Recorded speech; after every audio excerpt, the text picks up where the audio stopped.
Good morning. Good morning. Guess what? You get to sing today.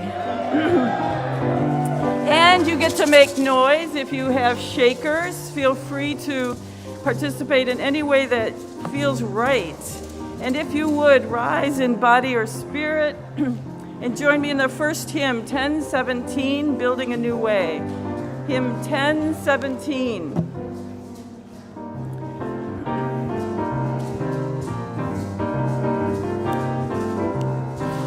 We are building a new way. We are building a new way.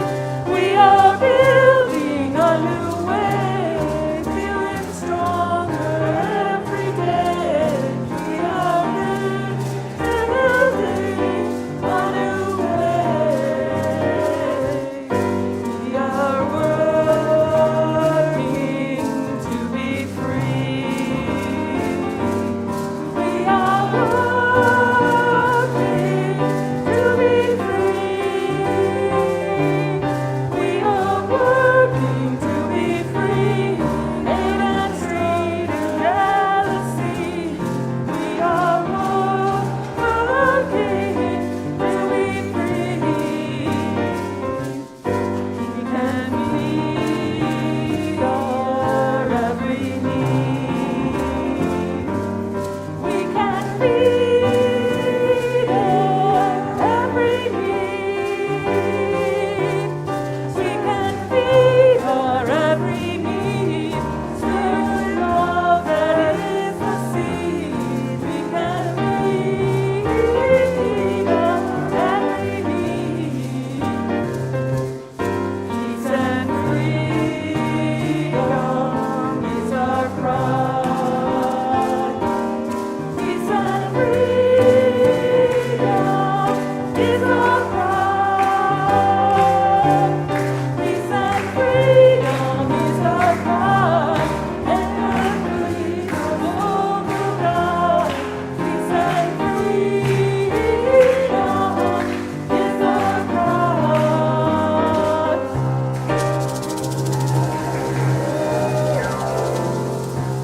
Thank you. You sound beautiful. Please have a seat if you haven't already.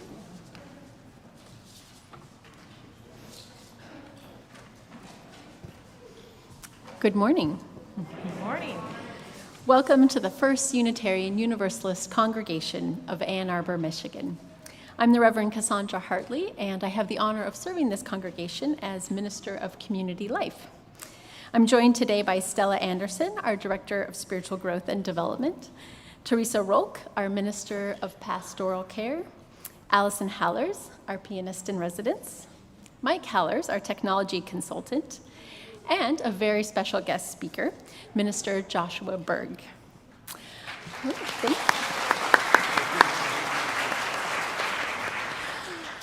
I'm going to say some more about Joshua in a moment, but first I want to extend a very special welcome to our siblings at the Unitarian Universalist Congregation of Grand Traverse, Michigan, who are joining us online today. Ooh, yeah.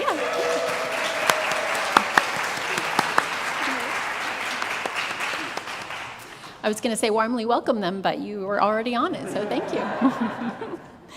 We're so grateful that technology has given us the ability to collaborate with other congregations, and it was certainly one of the silver linings of the pandemic shutdown. We've had many congregations visit us over the past 2 years, and we've been able to visit other congregations, such as Church of the River in Memphis, Tennessee, and Church of the Larger Fellowship, which is our association's online congregation. So next Sunday, July 10th, we will be virtually visiting another congregation again. This time we're joining our friends at the Birmingham Unitarian Universalist Congregation here in Michigan. So this means that our building will be closed and our staff will be getting a much needed break. So please don't show up unless you want to just hang out in the parking lot. But we invite you to join us from home online at 10:30 a.m. And if you go to UUAA.org/service, you will be reconnected to their Zoom service. We know that we will be graciously welcomed by the Birmingham Church, just as we strive to be a place of welcome for all who come through our virtual and physical doors. If you've walked through our doors for the first time today, or if this is one of your first few visits, please know that we are so grateful for the gift of your time and presence. If you'd like to learn more about our community, you can join us for a special newcomer welcome directly after service. You'll see a sign at the little chapel just past the social hall that says Newcomers Welcome. And there you can meet staff and fellow congregants, ask questions, and get to know more about us and let us get to know more about you. If you're new and joining us online, we hope you'll introduce yourself in the chat so that we can warmly greet you.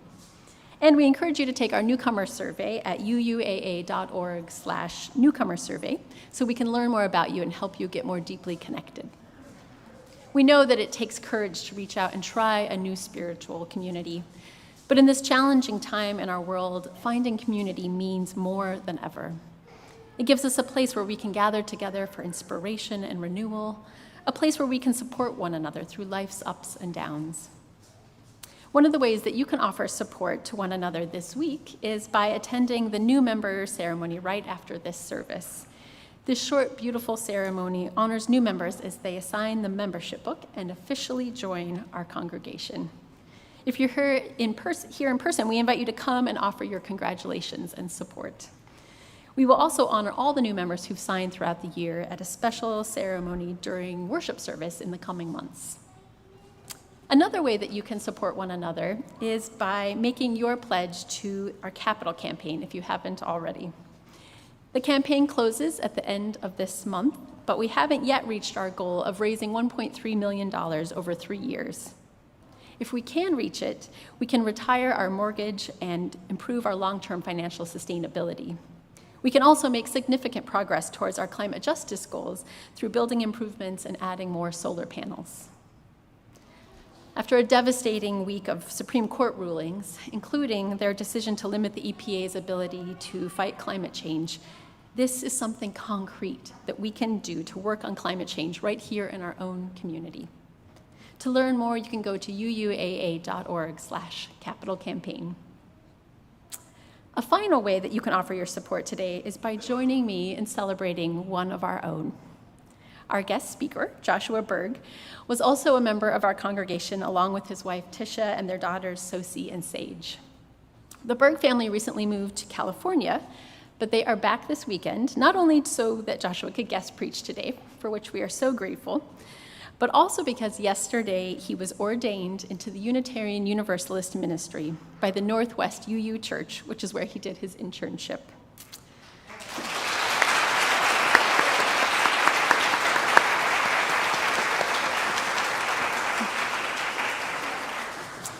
Reverend Theresa and I were thrilled to be able to attend the service yesterday, which was inspiring and heartfelt, just like Joshua's ministry.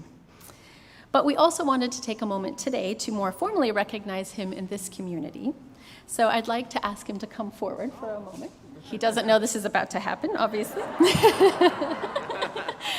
So I have something we want to present to you. Oh, thank you.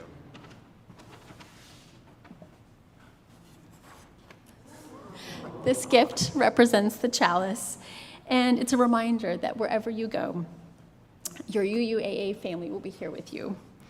May you carry us with you always, knowing that we are surrounding you with our love and our best wishes for your ministry.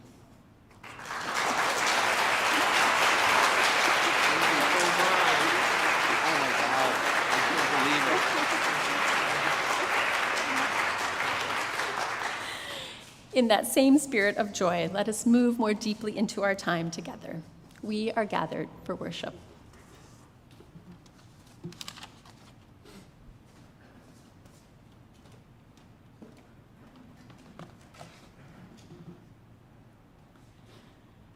One of the things we do when we gather for worship is light a chalice, and the flame reminds us that we are beacons of light in this world, in a world right now that needs us so, so very much. Today I have words that Joshua has chosen, and as I read them, he will light the chalice. They're by the Reverend Sean Parker Dennison. In wholeness. There is no competition between this light and the darkness which holds it. Both the light and the darkness are holy. We light our chalice not to defeat the darkness, but because for a time we need the gifts of flame, warmth and light to guide and help us in our endeavors. And when the time comes, we will embrace again the gentle dark which allows us rest. And so we kindle this light with awareness and gratitude for light and dark and all that lies in between, each with its gifts, each with its beauty, each a part of a sacred and necessary whole. Thank you. Another thing we do in this congregation is speak the words of our covenant, which are words that show us and tell us how we are in relationship with each other. So if you would, whether this is your first time or you've been here many, many times and have these memorized, please with intention join me in saying, "The spirit of this church is love, and service is its law. This is our covenant with each other, to dwell together in peace, to search for truth in love, and to help one another."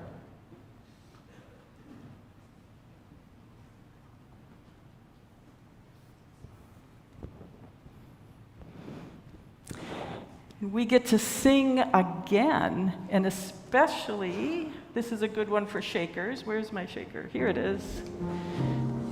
Yes. It's 10:23 in the hymnal, Building Bridges. We'll sing it together, and then we'll do it as a round. We invite you all to join in. 10:23.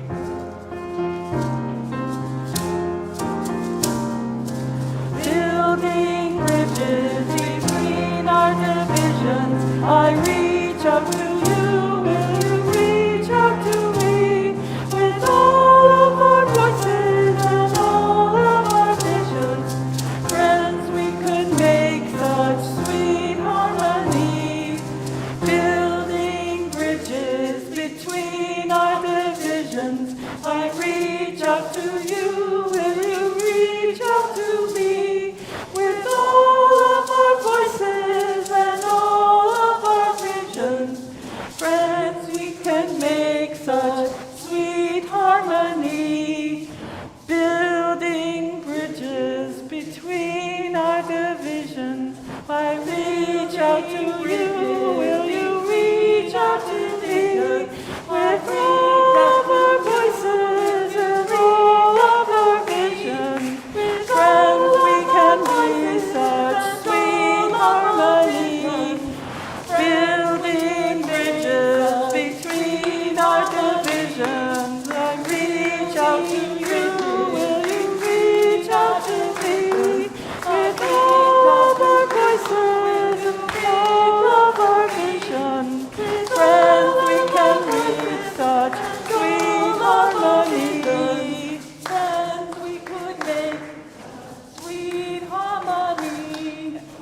Building bridges between our divisions, I reach out to you, will you reach out to me? All of our voices and all of our visions, friends, we can make such sweet harmony.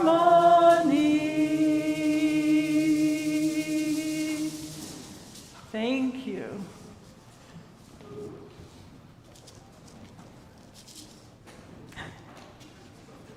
Right. Thank you for the beautiful gift and our love being here. And now it's a time for all ages, so I'm not sure where the youth are. If you could raise your hand and make some noise. The youth, where are they? Over there? Wait, you got to be louder than that. Raise your hand. There's some there. Where? Over here? Where are they? Oh, there they are. There they are. I see them. Awesome. Awesome. I'm just being silly. But you knew that, right? So today's the 3rd of July, which means tomorrow is the 4th of July, right? One of our biggest national holidays. So can you guys tell me what you do on the 4th of July? What does the 4th of July mean to you? Anybody? You want to raise your hand? Oh, back there. What does the 4th of July mean to you? Fireworks, yes. And you? You're going to say that too? What about you? Firefly catching. That's awesome. You put them in the jar and light them up. How about you? Independence Day. Very good. All of those things, yes? What's that? Sparklers. Very cool. Yes? What's that? Going to the beach. Yes, that is awesome. In the summer in Michigan, you go to the beach on the 4th of July. All of those things. Fireworks, sparklers, Independence Day. That's what we do with our family and the community. Whoops. But I want to dig a little bit deeper this morning and ask ourselves some important questions about how this holiday can have a very different meaning than that, depending on who you ask. Because for many Americans, the 4th of July is, here we go. The 4th of July is a celebration of a very important document. And this document was written by a very famous and important person in our country's history. Now, you might guess what I'm referring to, the Declaration of Independence. You might guess that, drafted by one of our founding fathers and the 3rd president, Thomas Jefferson. You guys know the name Thomas Jefferson, right? And the Declaration of Independence. I'd even get that many of you might even be able to recite the first part of the Declaration of Independence. If you know it, you can say it with me. We hold these truths to be self-evident, that all, it said men, but all people are created equal, that they are endowed with their Creator with certain unalienable rights, that among these are life, liberty, and the pursuit of happiness. But I'm actually thinking about a different document altogether. I'm thinking about one that challenges our thinking about freedom, independence, and what it means to be American. This document was written 76 years after the Declaration of Independence in 1852, and it was delivered in a speech not on the 4th of July, but on the 5th of July of that same year. That's close. That's not the document I'm thinking of, but that is close. You probably didn't learn about this, though, this particular document in your social studies classes. You may have learned about the Declaration of Independence, but does anyone know what document I'm talking about? You probably don't, but this image might help you know who wrote the document or what the document was about. Does anyone know who this is? Yes. Yes, it's Frederick Douglass. That is awesome. A famous person who fought against slavery. Do you know what that word is when someone fights against slavery? They're an abolitionist. Yes. And he was an orator, and he was a statesman, and he was a writer, very famous American. That's why he was important. And he spoke at the Ladies' Anti-Slavery Society of Rochester, New York. They invited Frederick Douglass, this very well-known speaker and writer, who was an abolitionist and who was formerly, he was a slave himself. They invited him to give a speech to their members on July 4th, 1852, but he asked to speak on July 5th instead. And on that day, he delivered a speech, and it was called, "What to the Slave is the 4th of July?" You ask different people about the 4th of July, it has different meanings. And that's also why he did it on the 5th of July. And in that speech, Frederick Douglass said, "This 4th of July is yours, it's not mine. You may rejoice." And he said, "I must mourn." Do you know what Douglass may have meant by that? Anyone? Why other people rejoice on the 4th of July, but he had to be sad? He had to mourn? Do you know why he may have been sad on the 4th? Yes, he was originally a slave. He was free when he gave this speech, but there were still many, many people who were enslaved. There were still many, many people who were enslaved. And so he was mourning this day, this celebration of independence, because not everyone had independence and still don't. So Douglass did not hold back when he spoke that speech to the crowd. There is not a nation, he wrote, not a nation on the earth guilty of practices more shocking and bloodier than are the people of the United States at this very hour, because they were doing to our African American brothers and sisters and siblings and loved ones. Take a moment and just look at these following images. They are very difficult to see, I will let you know, but we must look at them as part of our country's history. These were things that were used to violently enslave other human beings. We must be accountable for our own history.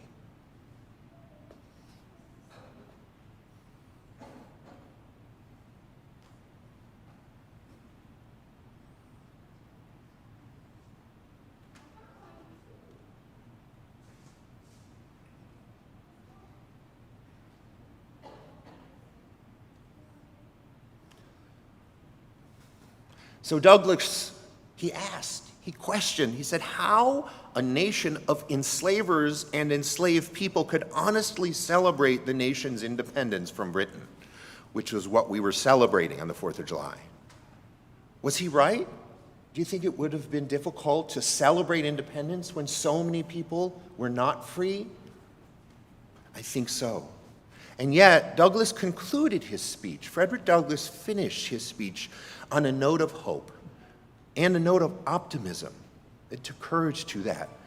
He finished on a note that a country founded on the ideals laid out in that Declaration of Independence that we talked about, that a country with enormous potential for greatness and leadership in the world would one day find itself on the right side of history.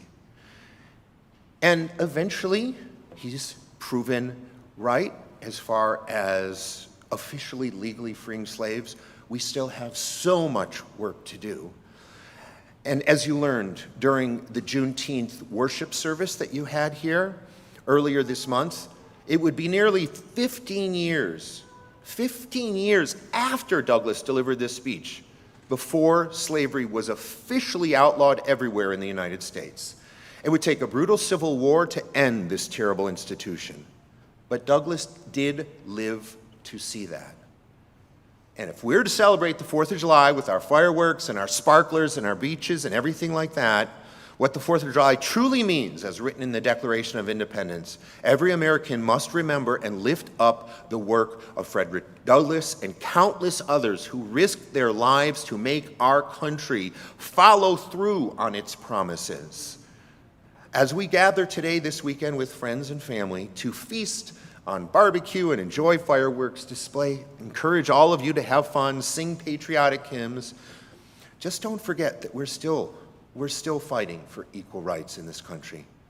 Just let the example of Frederick Douglass and so many ancestors who fought and still fight for liberty inspire us to continue the fight until, as another famous abolitionist, William Lloyd Garrison, wrote in 1844, until all are truly free.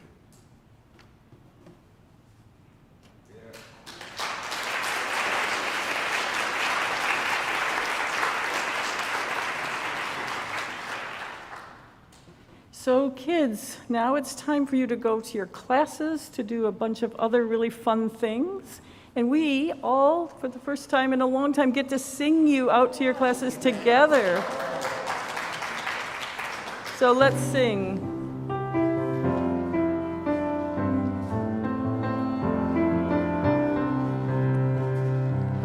Where you go, I will go, beloved. Where you go, I will go. Where you go, I will go, beloved. Where you go, I will go. For your people are my people. Your people are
don't think I have to tell you how much it means to be able to sing at all together, but especially to sing our children as they go to their classes.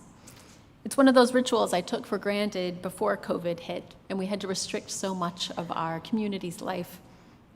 Now it feels like a gift to be able to do it again, to be able to engage in the small but powerful act of telling our children, we are here for you, no matter what. We are your community. Of course, we don't just say that to our children, we say that to one another as well, in countless ways. When we light our chalice, when we repeat our covenant words together, when we sing together, and when we collect an offering. An offering is a reminder that when each of us gives of our time, energy, money, talents, and presence, we can do so much more together than we ever could alone. If you'd like to give to support the work of this congregation, you can text UUAA to 73256. You can go to uuaa.org/giving, or of course, you can leave checks or cash in the baskets as our ushers come forward with this morning's offering. May we, through our generous giving, say to one another, I'm here for you no matter what. I am your community. Let us build a better way forward together. Our offering will now be gratefully given and received.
I'd like to invite our ushers to come forward with this morning's offering. And as they do, I invite you to rise in body or in spirit as we dedicate our offering.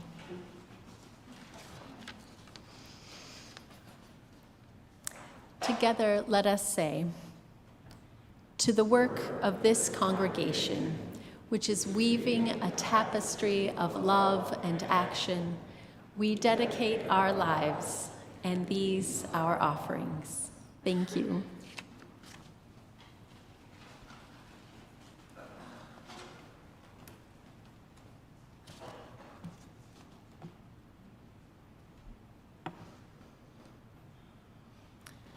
If you would join me for a time of meditation and singing.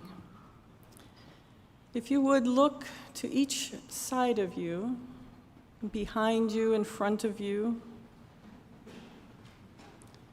And if you're in the sanctuary, also look back into the camera for for a moment. And if you're not in the sanctuary, look into your screen. And everyone, imagine a circle made up of those who wish you well. Feel the connection you have with those nearest you, which in turn connects you to everyone else. Settle into a comfortable position, one in which you can begin to feel centered. Let distractions fall away for a little while. Breath may come easily or not. Breathe as you are comfortable. Eyes closed may be comforting or scary. Do what feels right.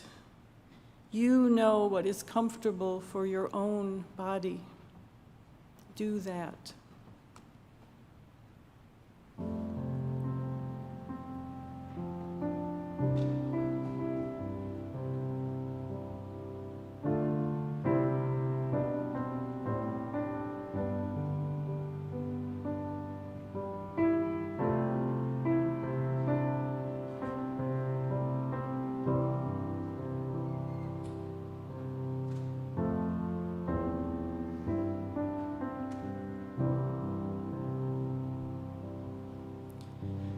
Circle round for freedom.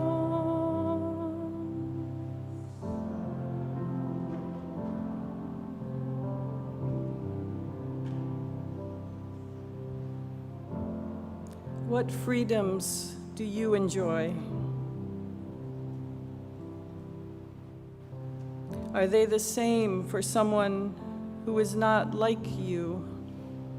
Someone who is of a different age, race, gender identity, economic status, physical ability.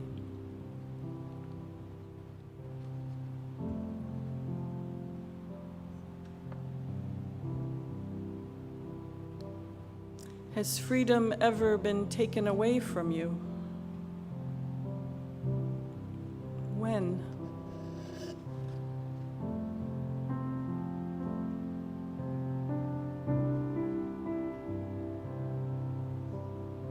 Circle round for peace.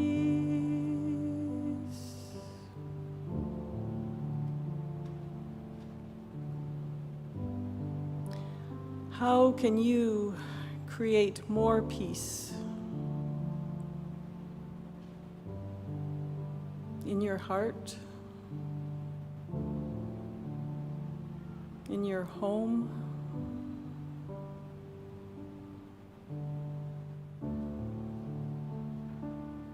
in your community,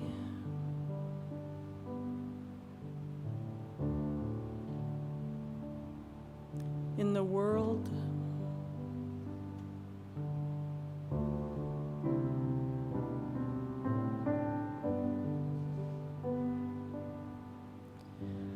For all of us imprisoned,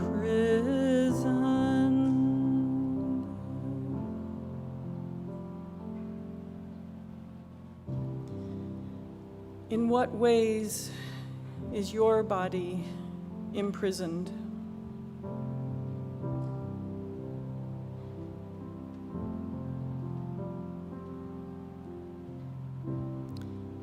In what ways is your mind imprisoned?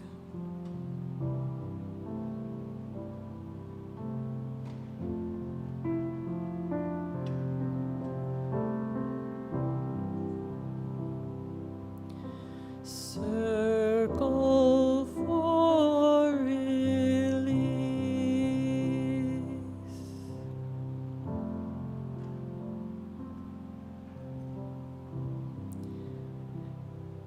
Release your thoughts now as you can. Recall the circle of those present and your place in it. And just be in that place for a few more handfuls of breaths.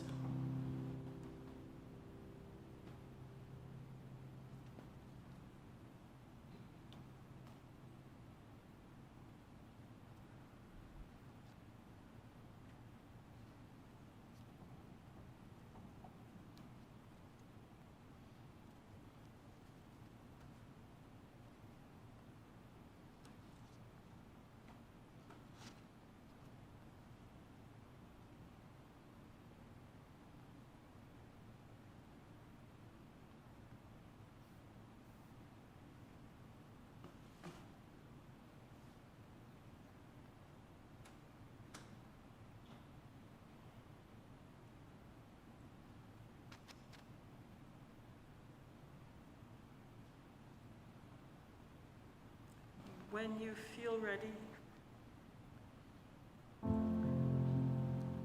if you feel ready, join me in singing our meditation to a close. It's number 155 in the gray hymnal. You can join your voices with ours, seated or standing, singing melody or harmony, humming. And I will show you some gestures to go with the song. You may use them or not. It's hymn number 155. We'll sing this in a very meditative way.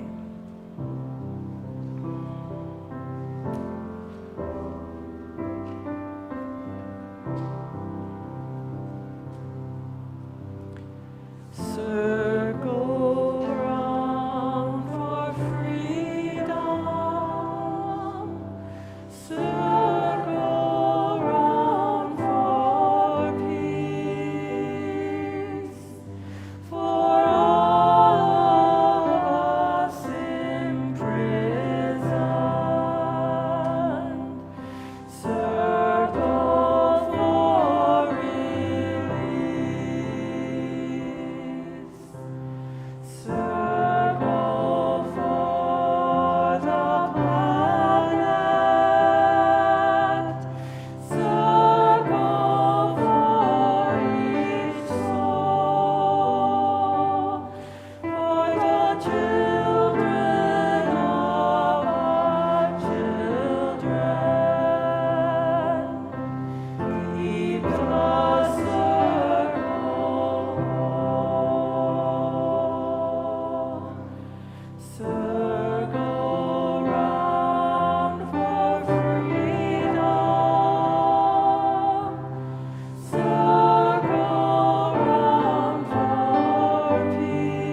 Amen.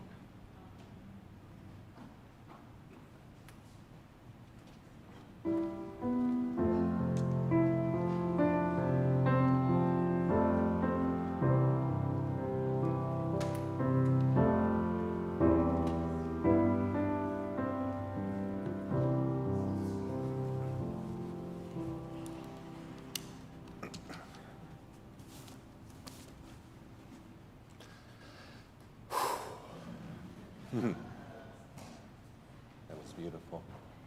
So I want to repeat the words that I said in The Time for All Ages, Frederick Douglass's words, that this 4th of July is yours and not mine. You may rejoice, I must mourn. So tomorrow we are meant to celebrate another 4th of July, the anniversary of the original 13 colonies declaring their freedom from British rule.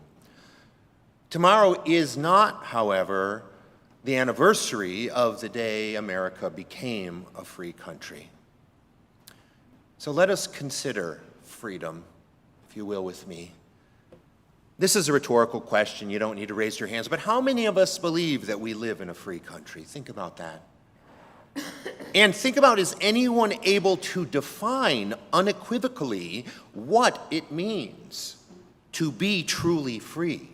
Can we define that? Most of my life, I too believed we live in a free country. And I also never attempted to think in depth about how and why that is, let alone to define what freedom actually means, until recently.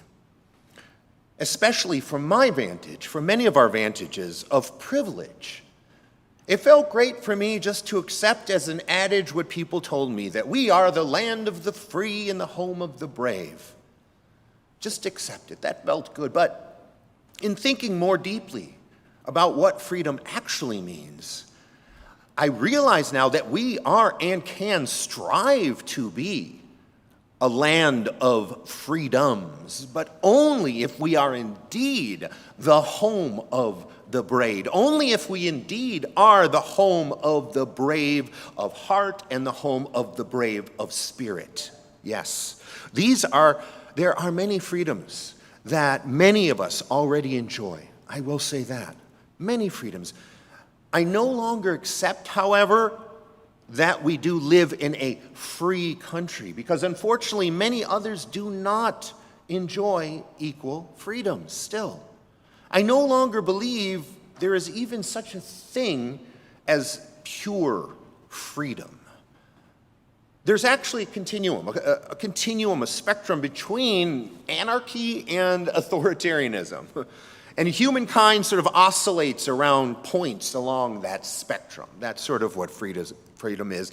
And as my awareness of that, as my awareness of the complexity of the idea of freedom comes into greater focus, I also understand how much the price of that awareness, the price of the knowledge that we are sharing with each other in community, and especially the price of having freedoms at all, the price of all those things is indeed, as they say, vigilance. Constant vigilance to grow and sustain those freedoms. To constant vigilance, which, as we know in this congregation, in Unitarian Universalism, vigilance which requires risk, courage, vulnerability. And I know that working for freedom also is not a process that has a culmination. It's ongoing. Freedoms are forever gained and lost. And therefore, that is why I believe we will never be a free country. So, in saying that, what can we celebrate tomorrow? Well, we can be, and we already are, a country that works to overcome suppressive and oppressive systems. We can celebrate that. And certainly many Many systems that are oppressive remain, but we can celebrate progress and victory along the way as we struggle in community with love for a more liberated and liberating society. We can celebrate this struggle. In fact, vigilant accountability and honest acknowledgement of what has and still does hold us back is the very thing that facilitates those successes. So saying we are not and never will be a free country isn't pessimism. It is quite the opposite, actually. Claiming freedom as imperfectible, acknowledging that, enables us to set achievable goals rather than some insatiable ideal that ends up discouraging because of its very unattainability. And I am confident the potential exists for achieving even more freedoms, and specifically, equitable freedoms. I have hope for America, as Frederick Douglass did back then. I have hope for America, but I have hope not because we are the land of the free, but because I regularly witness brave people I respect and brave people I love, especially within our Unitarian Universalist faith communities. I regularly witness them striving against great odds to be freer. And that gives me hope. And that is what I will celebrate tomorrow. And that is what I'll celebrate every day. Now, one way to plan strategies for achieving more equitable freedoms is by understanding what freedom is not. Lack of freedom involves being held hostage, as we know, physically, mentally, emotionally, spiritually. Lack of freedom involves being hindered and restricted in some way. So in theory, let's think about it. I have the freedom to, something mundane, purchase a sports car or something. But am I really free to do that if I can't afford it? Am I really free to do that if I purchase a sports car knowing my wife will literally end me for spending that much money? Maybe I am. But let's suppose it's not a sports car, but a life-saving medical procedure. Even if my relative freedom affords me access to a qualified surgeon, am I free to undergo that procedure if it means consigning myself to what is essentially debt servitude? I'm not saying there must be equal access necessarily to material goods, but given many with advantage and power prevent others from accessing the same, there exists a stratification into privilege and exclusion in this country which creates inequities. So, what appears to be equality in the form of equal distribution of goods, what is often we consider fair and equal access, because of this stratification, that's just an illusion. It's not equitable. And further, as I spoke about medical procedures, there are human rights, like health care, which must be accessible to all equitably. So, if some are hindered or restricted, the definition of the lack of freedom, if some are denied human rights, held hostage by a capitalism that privileges the few over the many, are we truly a free country? We are witness repeatedly to the fact that even our children are not free to go to school sometimes, or even walk down a street if their skin is the wrong color, without fearing for their life. If prejudice, if fear-mongering and othering threatens or limits our freedoms, which it does, if the powerful and the power-drunk, I might add, can hold the country hostage to protect their wealth and domination, are we truly a free country? What is also so tragically ironic is that those people I speak about who are in power, they often don't understand that, as American civil rights activist Fannie Lou Hamer noted, nobody's free until everybody's free. I'm sure you've heard that. Since many wealthy and powerful, those people, wealthy and powerful people, choose to retain what they consider freedom, by subjugating, manipulating, and ignoring the safety and freedom of others, the ironic thing is they too are not truly free. Since their assumed freedoms are therefore tenuous at best, the country then as a whole falls victim to this destructive desperation to hold on to those tenuous freedoms. We witness this desperation when their control is threatened. The powered elite use coercively, subversively, and illegitimately acquired legal rights as a means of control, as we have heard. Just this past week, a week and a half ago, we heard the testimony of election worker Shay Moss and her mother, Ruby Freeman, at the January 6th hearings, that their human right to live free from fear was stolen by someone in our very government because that person feared loss of power and control, so he stole their freedom. Ms. Moss is someone whose job it is, as an election worker, to protect one of our most valuable freedoms. That and the fact that her mother's surname is Freeman is a double irony that really seemed to escape most. The story about Frederick Douglass I read, right now in this country, in some schools, in some states, would be scrutinized, would be criticized, even banned in a number of states today, improperly labeled as critical race theory, because white people fear loss of control and thus an honest confrontation with our nation's history and current identity is feared. So the words of one of the most renowned Americans talking about the fact of our 100 of years of dehumanizing African Americans by keeping them in bondage might not be taught in a school for fear it would hurt a white person's feelings. That is unconscionable.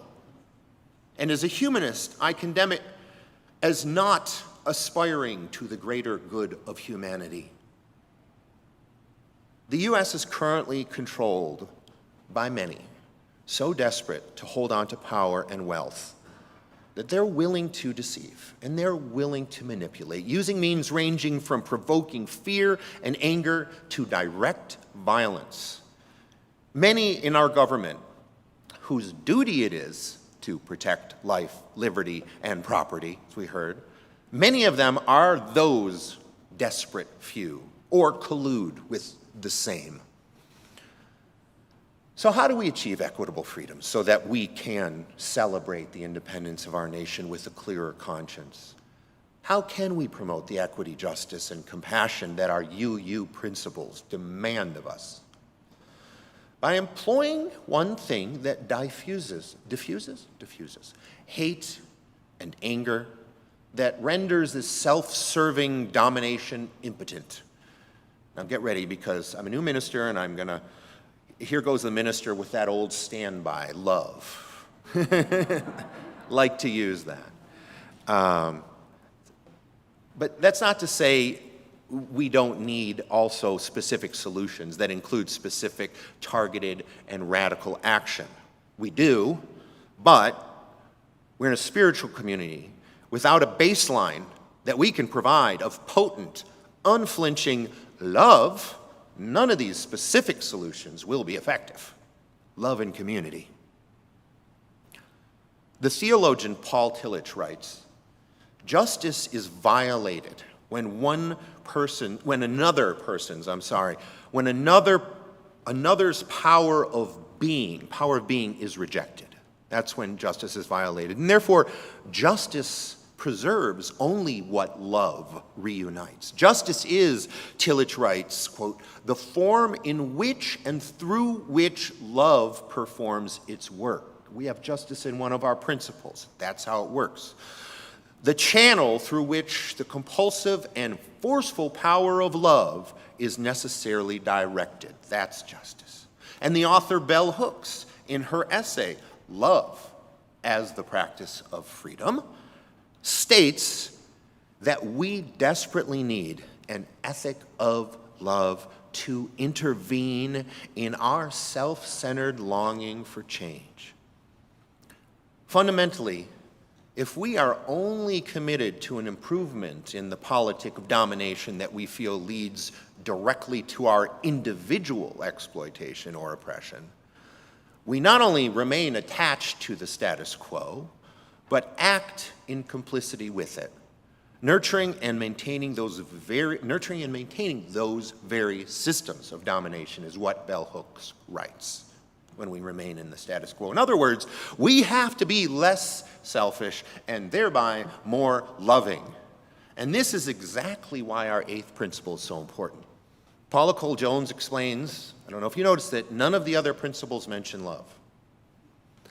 By having beloved community in the eighth principle, it brings our commitment to love higher in our consciousness. In fact, I would argue that truly living our first 7 principles with are great, but we can't truly live those first 7 principles. That requires a ratification of the eighth, which plots the specific course relevant to how our nation functions in order to approach equitable freedom. It directs towards specific restorative justice in order to reverse historic injustices that continue to restrict all our freedoms. I know there is resistance to this or any other corrective action, and that's completely natural, especially to those like me who are comfortable in the status quo. Loving as we must, it's not easy, as you know. As bell hooks also points to in this country, there is a misguided ethic of individualism that ignores our undeniable, unretractable interdependence, which is also in our principles, the interdependent web of existence, or as I like to call the love-dependent web of existence. Recognizing the uncontested humanity in each other requires giving up our individual comfort and privileges, as well as confronting violent oppression head-on for many. And love broadens our concern to what is hurting the collective us, what is damaging to the interdependent web, the love-dependent web of existence. Love broadens our concern for that. And once again, I'll say that's not easy. And it's not only not easy, but it's painful. We have to admit that. We can't minimize the struggle. The fact is, starting from the place our society finds itself right now, where we're going, will mean that the process of liberation can only be painful and long. We have to admit that. Langston Hughes cautions in his poem, Freedom, that freedom will not come today, this year, nor ever through compromise and fear. So we must not be afraid. Let freedom sting so that it can ring. I know that to many, including myself, what I'm saying, this feels nigh impossible, given the state of affairs in the country that I mentioned and the potential we almost certainly face for that state of affairs to get worse. Again, bell hooks, comforts that once we choose love, however, we instinctively possess the inner resources to confront the pain. We do.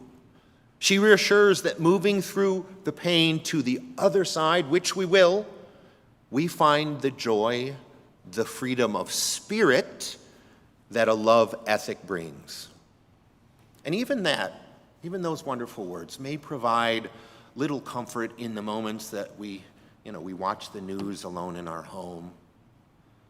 However, in a beloved community like this, of like-minded souls, supporting each other through the struggle, change, transformative, radical change can come. I know this because throughout history, radical change has been catalyzed, been promoted, and sustained by just such communities. The title of this talk is Freedom and Other Ineffable F Words. Thank you. I like that. I've addressed freedom, F word. I've addressed fear, one of the other ineffable F words. Another of those words is faith. I'm not speaking of faith as it would be preached in many churches, as a dogmatic belief in a force outside of ourselves, either one that is all-controlling or even of Thomas Jefferson, the watchmaker God that builds the system and then sets it in motion. I'm not talking about faith to that. I'm referring to faith in our own power and ability individually and, more importantly, collectively, to love sufficiently to effect change that is progressive and revolutionary enough to sustain a society that is ever moving toward more and equal freedoms. Have to have faith in that. I do.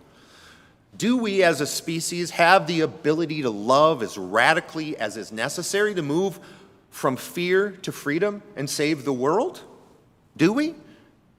Well, is there another option but to have faith that we do? Not another option for me. And in community, and as a new minister, I was saying yesterday when I was ordained, the weight of the obligations doesn't feel any lighter. It just feels more, I feel stronger. I feel more the ability to lift that weight together in community. And I hope you do too. Thank you.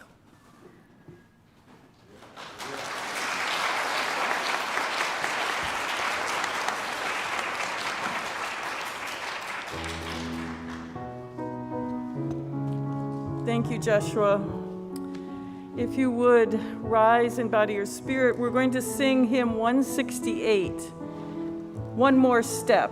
The words and music were written in 1986 for use in the UU Peace Network, and the lyrics have us singing of a time when peace is for everyone, when everyone's voice and prayer and song is heard, and that we keep going towards that goal, taking one more step to get there. But 1986 was a time when so many individuals, and certainly UU as a denomination, were not tuned into ableist language. So we sing this hymn today as written, but recognizing the context and time in which it was written. So if you will, let us sing together One More Step.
We extinguish the chalice with the words of the poet Audre Lorde, who wrote that an encounter with revelation, be it personal or divine, is first and foremost an experience of annihilation wherein we observe our delusions fall away, feel the depth of our collective suffering, and surrender what is killing us so we may know life.